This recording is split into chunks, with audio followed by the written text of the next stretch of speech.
What's up, everybody? Welcome back to another episode of Eye on the U.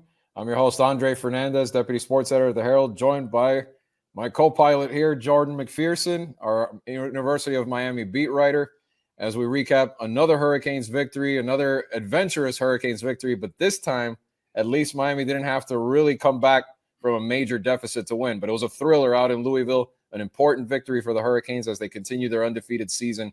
And this week turned their attention to their longtime state rival, the Florida State Seminoles, who are having a catastrophe of a season. So Miami looking for not a letdown. So we'll cover that and much more in the show. We'll recap how Miami beat Louisville, Jalen Rivers' return. The running game finally stepped up. Cam Ward, as usual, is Cam Ward. But that's secondary, giving Miami fans nightmares right now, just looking very vulnerable. If Miami wants to get where they really want to get to, that unit needs to get better. And like I said before, it's FSU week. We'll talk a little bit about that matchup. Why has it been a catastrophe season for the Seminoles? We'll dive into that a little bit. And then a little fun segment at the end. We're going to look at the ACC standings. Miami, Pitt, Clemson, and SMU still all undefeated in conference play. We're going to look at everyone's remaining schedule and maybe make a couple predictions of what we think is how it's going to turn out in the next month or so. But let's start with that Louisville victory, Jordan. You were there. Tell us a little bit about it. I know you had a fun trip to Louisville, not just football, but a big win for the Hurricanes, an important victory. Yeah, definitely a big win. Like we said last week, this was really a litmus test here because, again, it was after a bye week. Louisville, despite the record, still a very good football team. They made the ACC championship game last year, and they gave Miami as much of a fight as they could. It was 52-45 win, almost 100 total points, almost 1,000 combined yards. And while the score was close, this one, Miami was basically in control for the entire game. The only really part where Louisville made it close was that 90-second sequence early in the third quarter where Louisville gets the kickoff return for a touchdown, and then Miami fumbles on the first play of its next drive. Louisville gets a short field and gets a touchdown to tie the game up. Other than that, it was basically all UM. UM only trailed for about a minute and 20 seconds in that game, and all of that was in the first quarter. UM kicks a field goal on its opening drive. Louisville scores a touchdown on its opening drive. Miami then scores 2 touchdowns right afterwards, and it was either Miami led or Miami tied the rest of the way. Louisville's offense, they did everything they could to keep them in the game, which, as Andre mentioned at the beginning, the Hurricanes secondary, we knew it was going to be an issue this year, or had the potential to be an issue, and it still has not gotten better. Daryl Porter is really their only guy who's been steady. The other side, whether it's Jadaeus Richard or Deani Hill as the main guy outside corner, that's still a work in progress. Jaden Harris has really struggled, and it's looking like there's going to be some change there. Zaquan Patterson, the freshman out of Chaminade, got a lot of key reps last week against Louisville, and it's looking like he's going to be getting a lot more playing time as the season goes along. And O.J. Frederic, the freshman out of St. Thomas Aquinas, has been getting some big reps too. He's been getting that since the start of the season. So those two freshmen, how much they step up down the stretch may very well determine what happens with the secondary. But just to go back a couple of the other things on offense, Cam Ward had, quote unquote, probably his least productive day of his UM career, and he only threw for 319 yards. That's slacker out there. 319 yards and 4 touchdowns. Luckily, the run game stepped up for him. But just all kidding aside, Ward, again, was fantastic. Did everything he needed to do when he needed to do it. The run game stepped up. Damian Martinez looking just like a wrecking ball out there. 2 or 3 different occasions carrying 3 or 4 different guys to get an extra 10, 15 yards from. One key first down late, too. Yeah, the key first down late and the 30-yard touchdown for the final score. He breaks 2 tackles, and he has 3 guys on his shoulders, and he's just powering through with them on his back to bully himself into the end zone. That was the type of game that the Hurricanes have been wanting to see all year from Damian Martinez. That's why they wanted him out of Oregon State. He's the guy who averaged 6.5 yards per carry his first 2 years at Oregon State. He was barely averaging over 4 through the first half of the season here. He wasn't getting much yards after contact. They finally saw it here. Plus, Mark Fletcher stepped up, had a good game himself. A.J. Allen had some good key touches.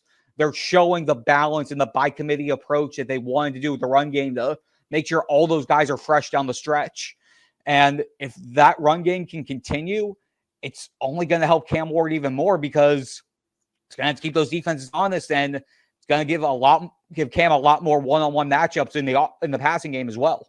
Yeah, I mean, that's By the way, you're always going to see me grin every time it's a local kid getting an opportunity. Yeah. Like you talked about Zaquan Patterson finally getting more reps. I'm like, Yeah. a little smile starts to creep up because they're the guys I remember watching and covering all these years in high school, and Zaquan was a monster. So I'm glad to see he's finally doing it at the next level. But yeah, it's the game Miami wanted to see on offense for sure. We talked about the running game needing to step up.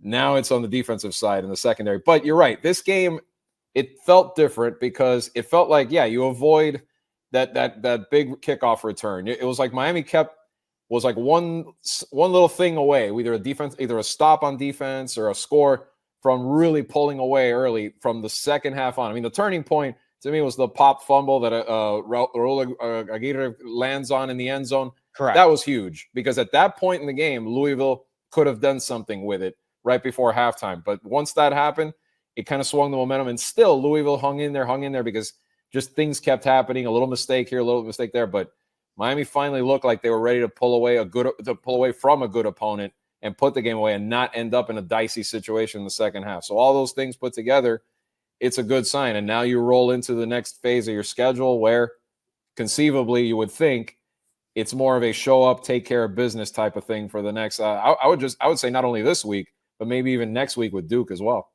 Yeah, I would agree with that. I mean, if they can build on what they did offensively in this game and build on what they've done offensively all year. I mean, again, they're the top offense in the nation in terms of yards per game. They're second only to Indiana in points per game. I still am finding myself hard to fathom saying that Indiana is leading the nation in scoring in football. But I'll digress on that for a moment. But the fact, again, Miami's been one of the top offenses all year. Cam Ward clearly has been the igniter with that.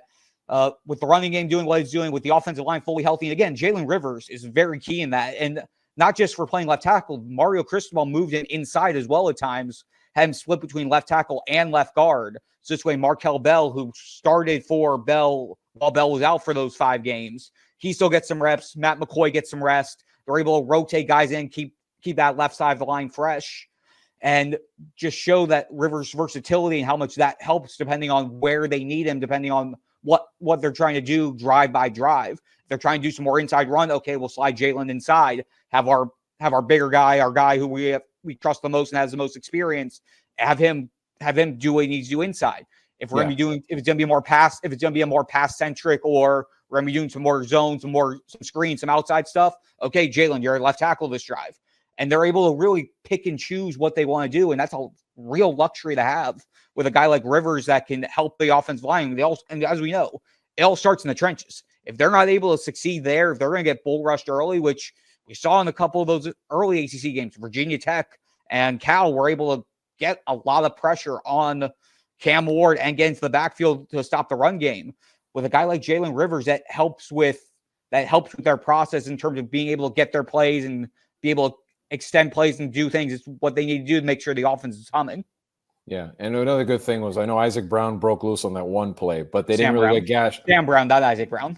No. I'm saying Louisville. When Louisville broke no, switching gears, talking about Louisville's running game. That it was good to see that Louisville didn't gash them too much on the ground either. Like they had the one play, with Isaac Brown, but other than that, kind of kept, as you've seen at times where the other team can establish that running game a little bit.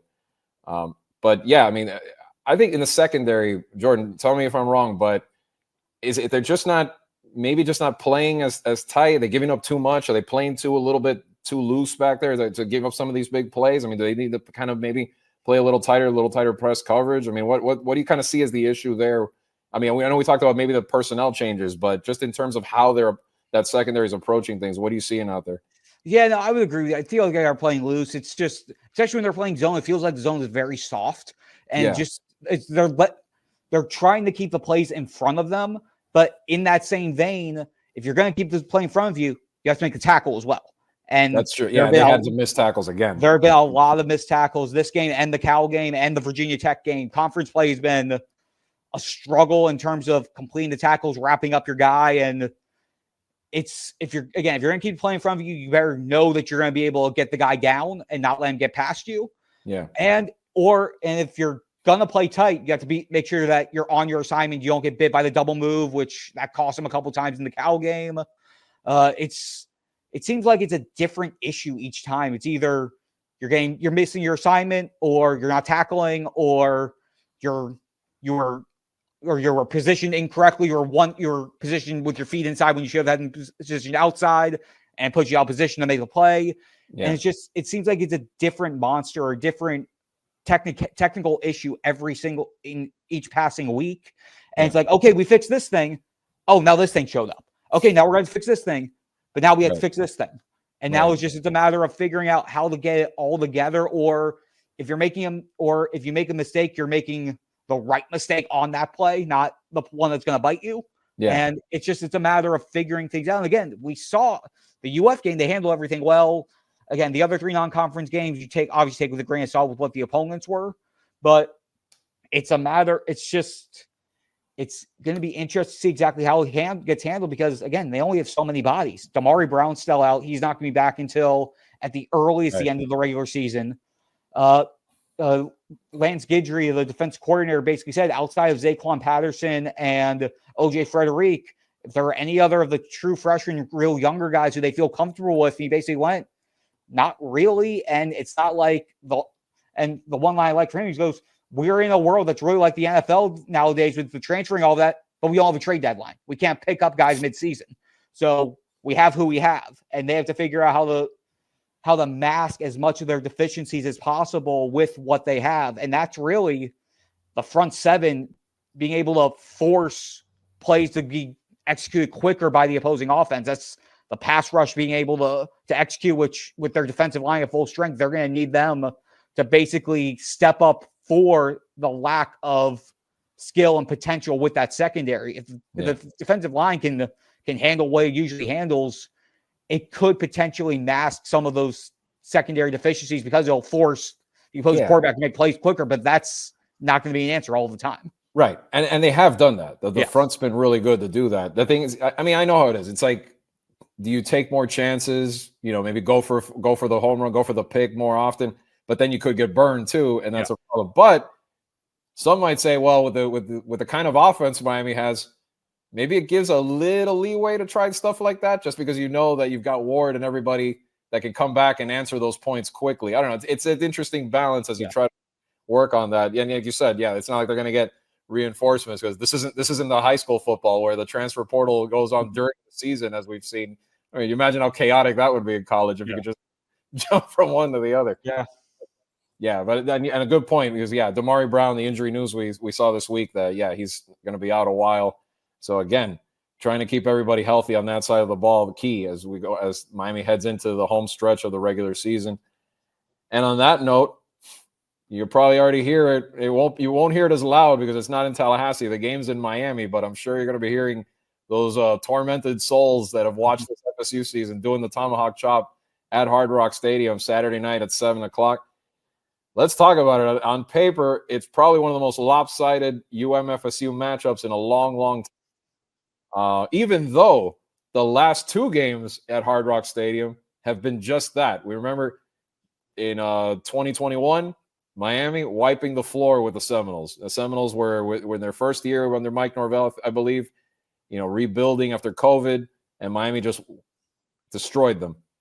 Then, very forgettable. I'm sorry, that was 2020, the COVID year. 2022, FSU comes down and basically returns the favor and destroys Miami in the most lopsided result in series history.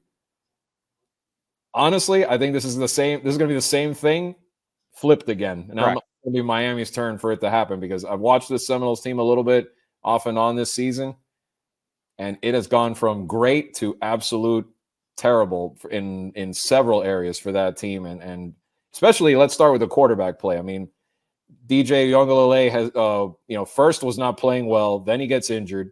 They turned to Brock Glenn, little bit better, had a few moments here and there. Then nothing happened. Then he gets hurt. So now they're down to the third quarterback and basically a cast of receivers that's extremely depleted after losing Keon Coleman and losing Johnny Wilson to the NFL.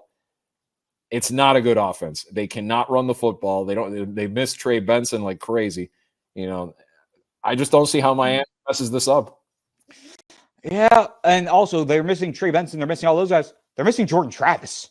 Well, again. Jordan Travis, of course, right? Yeah. But okay, maybe I should have dropped that one in there. I think it was understood Yeah. The reason they're in that quarterback dilemma is because for 4 years they leaned so much on Jordan Travis. They really didn't recruit well at that position, or no one's really panned out. And now look what they're left with. But the way Miami's played, the way that front seven plays, that front four especially plays for Miami, even with their secondary issues, honestly, I'm not worried this week. Yeah.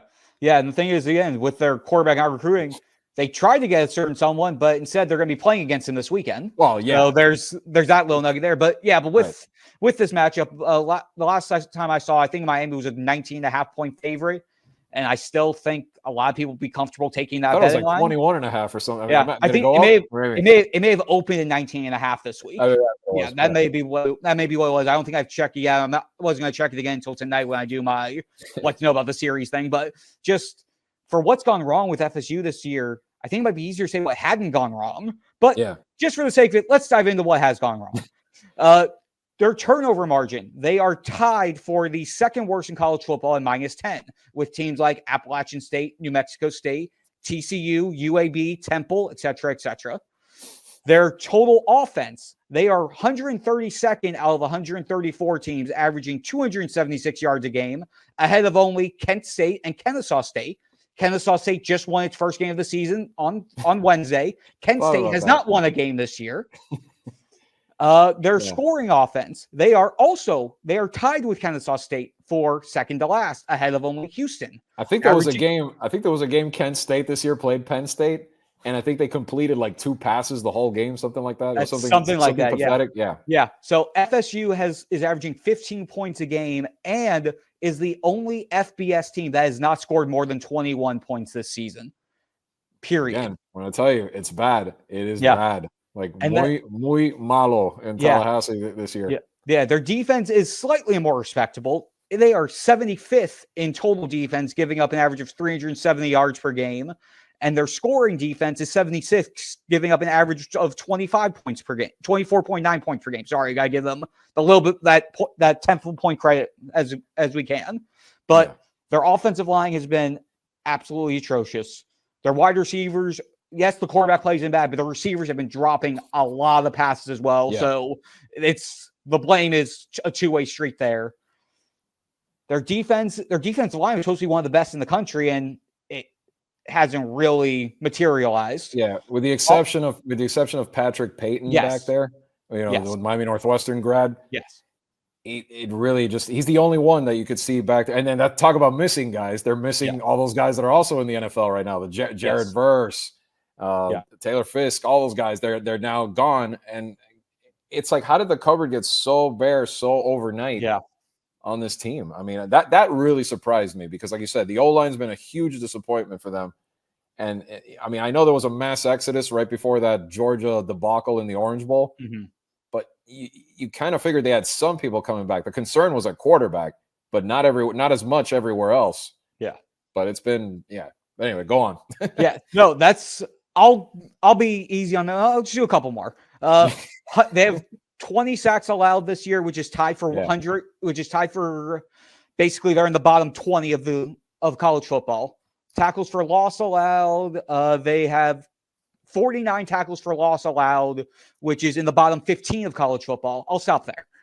Yeah, again, we only have so much time on the show, and we have other things we want to talk about as well. Don't worry. We have other shows that run long. You're fine. Again, we'll be able to recap We'll hopefully be able to recap all this next week as well. But in that vein, it's still a rivalry game. Everyone knows that with rivalry games, things can get weird. We've seen how different matchups with these two have gone, and for FSU's sake, not only with it being the fact their season's gone the way it's gone, this is essentially their college football championship. This is their playoff, essentially. Yeah, it's their one chance to do something. I mean, this and then Florida at the end, but really this one because. But also, when you factor in for this one, they're 1-6. If they lose this one, they're guaranteed to be out of bowl eligibility. Yep. They have to run the table to have a chance for a bowl game. Yeah, and honestly, that ain't happening because not just this week, but they got to go to Notre Dame. They have a few of these doozies left on the schedule. Good luck with that.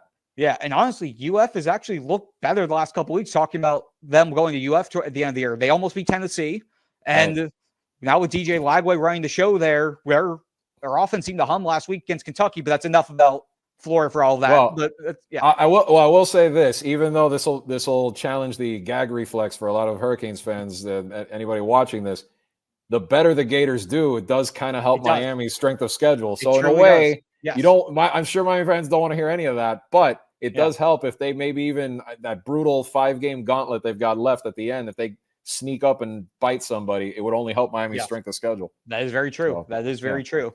Yeah, but for this matchup, Saturday night, 7 p.m., ESPN, homecoming game. Again, we just, something's going to happen one way or the other. It's just the way rivalry games happen. There's always just that intensity, the bitterness, the chippiness. But first quarter. Yeah. First quarter. Yeah. And then honestly, like I'm sorry. I've no, I don't team. I don't disagree, but we've also seen how UM has been. I feel this team is different. I truly feel this UM team is different than the Hurricane teams of years past. But there is always still that but in the back of our mind. That but what if in the back of our minds? That's going to be swirling. It would have to. Go ahead. It would have to be. Look, I think it would have to be a big letdown on Miami's part to come in and just really take this team extremely for granted and just ease up, and FSU come in fired up, and something like a turnover early, you fumble the opening kickoff, like something like that. Yeah. And even with that, I just think it'll just make it a little uglier. But okay. To throw a scenario out there, okay, they jump out 7-0. Heck, maybe even I'll give them 14.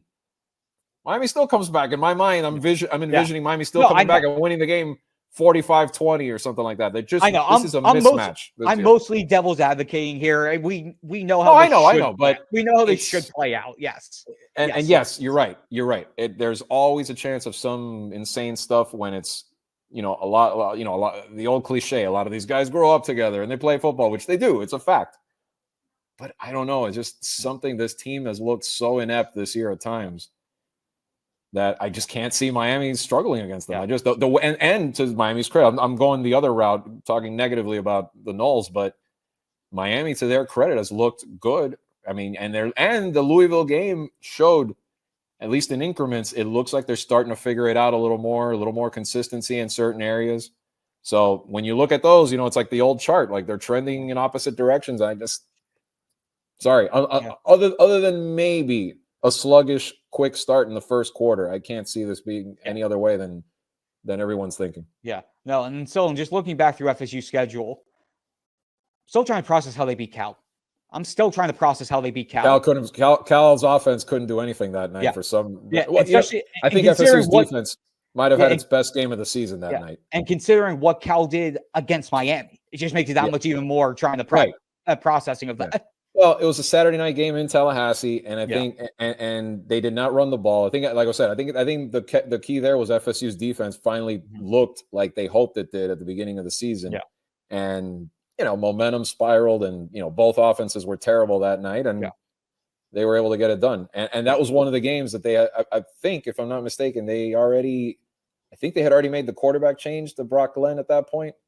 I'm not sure. Not 100% sure. Might have, and I think he might have done some, or maybe not. But I know somehow I forgot they squeaked out a touchdown in there somewhere, and it was the only one of the game. One of these brutal. I think it was like 14-9 or something like that. It was it was 14-9. Yeah. So, but anyway, again, this team doesn't score, and what does Miami do and do well? Score. Simple as that. I know it sounds very basic, very simple, but that's why I can't see it going any other way this year. Yeah, no doubt. Yeah, it's going to be 7 p.m. ESPN Saturday, everyone. Yeah. All right. Well, on that note, let's transition over to our final segment, and this is the one that I was looking forward to, and I saw that Jordan kind of prepares the material for this show, and I like this one. We're looking at Miami 3-0 in the ACC, Pitt 2-0 in the ACC. Clemson has already played 5 conference games and won them all. And SMU, that team I keep talking about, they're on the horizon there, 3-0 also in conference play. Let's look at each remaining schedule. Okay, starting with the Hurricanes, we've talked to the Seminoles to death. Manny Diaz and Duke coming in after that here in Miami. Then they have a trip to Atlanta, then Wake Forest at home, and then they finish the year up at Syracuse.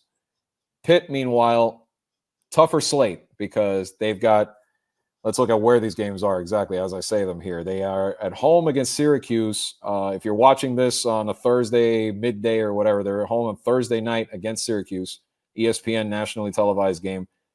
But then they've got to go to Dallas to take on SMU. They've got Virginia at home. They've got Clemson at home. That same trip Miami just did. They got to go to Louisville. And then Boston College, who hasn't played badly when they've been healthy. So by far, to me, Pittsburgh has the toughest slate of all these teams left. You look at Clemson, and they've got Louisville at home. They have a bye week this week. Louisville at home, trips to VTech, trip to Pitt, a layup against the Citadel, and then South Carolina. This won't matter to the ACC standings, but they've got South Carolina at the end. But as far as the ACC, Louisville, Virginia Tech on the road, and Pitt on the road. So still kind of a tough slate. And those Mustangs, what do they have left? They're going to visit Manny Diaz's squad this weekend at Duke, 8 o'clock game. You never know what can happen. Then they host Pittsburgh. They host that BC team.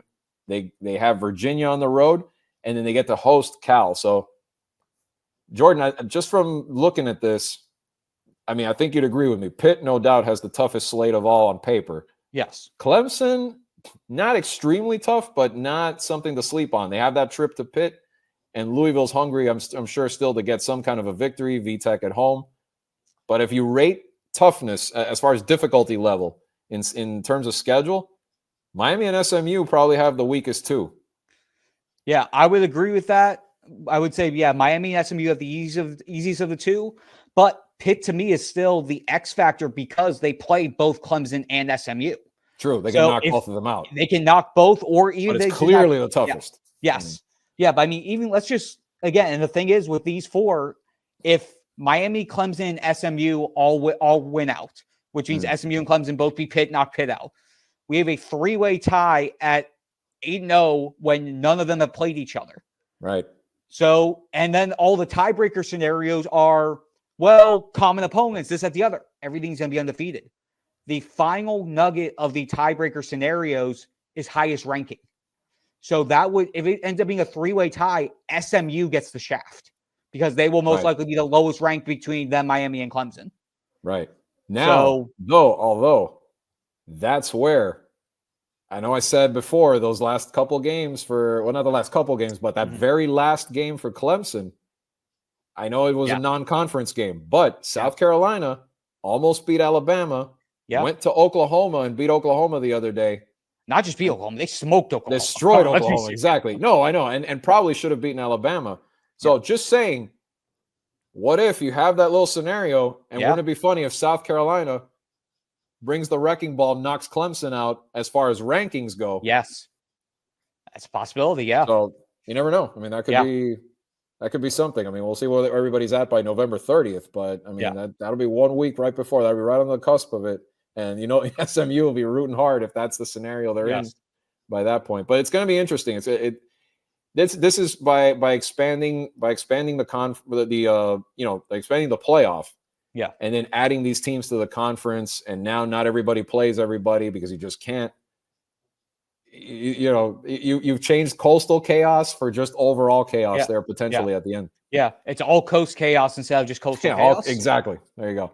And literally all coast now that we're all over the country now when it comes to ACC teams. But although I don't know, what do you think is going to happen as far as what's your kind of your gut feeling, if you want to call it I know it's very early. We're over a month away, but maybe like an early prediction here.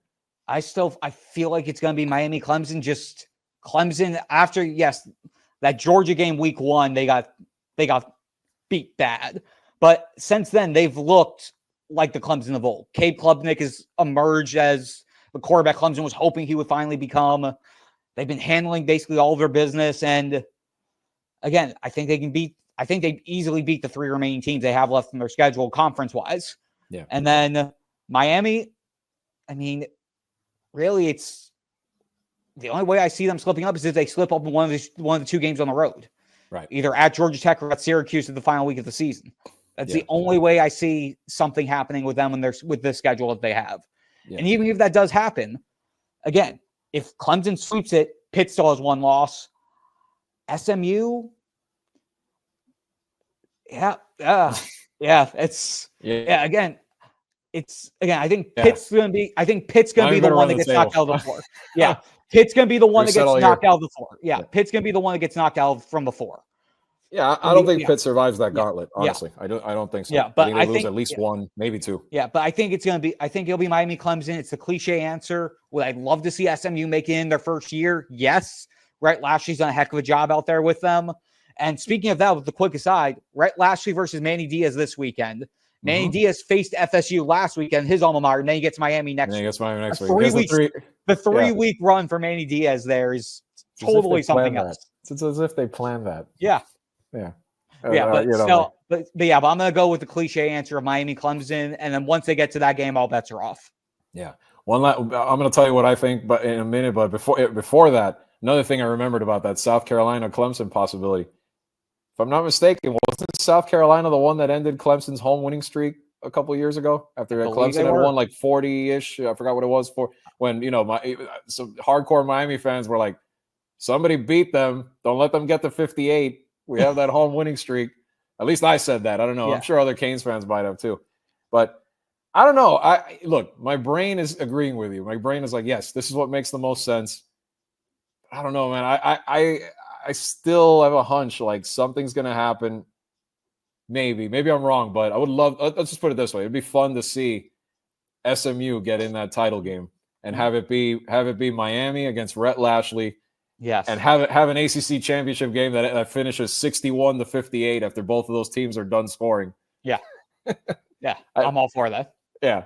I know you wouldn't like it because the game would last 4.5 hours, but I mean, have you seen? Then again, it's at that point. Have you seen the conference games I've covered already this year, Andre? True. I think I'm fine with that. But I think this could take it up a notch if those offenses both get rolling, because if there's one team that can maybe match points with Miami, is definitely SMU. A defense, not that impressive, but they could put up points. That's for sure. So that'd be, and then you've got that storyline too. That'd be interesting as well. So, but I'm with you. I don't think Pitt survives the gauntlet. I really don't. I think Miami's toughest road obstacle, I kind of think Georgia Tech is, because they're kind of right in that in between. Miami's coming off these 2 games, at that point, presumably beating FSU, presumably maybe a game that they want to, they beat. Let's see by how much over Duke. Do they trip up on the road? They got to make sure they don't, obviously, with that one. And then because Syracuse, I mean, yes, that's another one to be careful with. I don't know. I feel like at that point, if they're 11-0, I think the focus is a little more there on finishing the job. Yeah. But Georgia Tech is still kind of like in that in between, and then they got another one at home the week after. So it's kind of like that's the most be careful game, I would say. And for Syracuse, basically all of their main games, they've been decided by one score. They beat Georgia Tech 31-28. They lost to Stanford 26-24. They beat UNLV back when they were ranked 44-41 in overtime. And they only beat NC State, who has been really bad, which unfortunately with Grayson McCall being hurt and now ultimately having to retire, that sort of put a wrinkle in things for them. But they only beat NC State 24-17. Right. Their 2 big wins were 42-14 over Holy Cross and 38-22 over Ohio. So Syracuse, they're winning, but all of their games are close against teams that are nowhere near the standard of these top caliber teams in the conference. So I would have to agree with you on that. I am interested to see, obviously, those of you who will be listening to this Friday and beyond will already know the outcome of this, but I'm interested in seeing how Syracuse plays at Pitt on Thursday night, which is only about 12 hours after we finish recording this.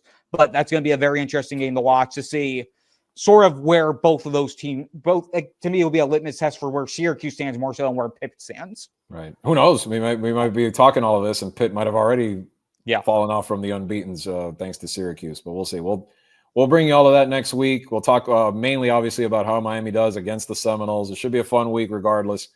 Luke Kromenhoek, right? That's how you say his name. Is he this going to start this weekend against the Miami, or what? Or is Brock Glenn healthy enough? At this point, I haven't done my research on that yet. Yeah. Either way, it looks like Brock Glenn is going to be starting. Brock Glenn's back. Okay. Yeah. But either way, it's probably the best possible scenario in terms of who starts for them. Yeah. But even so, I think this is the type of game that Ruben Bain and company are going to feast if that O-line for FSU continues to struggle. Yes. So we'll be back next week. Like I said, Jordan and I will be talking about that game. We'll look forward to the Duke game at that point. And as always, we thank you for keeping the eye on the U with us. And it's on YouTube, MiamiHerald.com. Remember to check us out week to week as we continue to cover and document this University of Miami season, which has so far been a pretty special one. It's been one of the best ones they've had in quite some time. So for Jordan McPherson, I'm Andre Fernandez. We'll be back next week. Enjoy the game. Enjoy the weekend, everybody.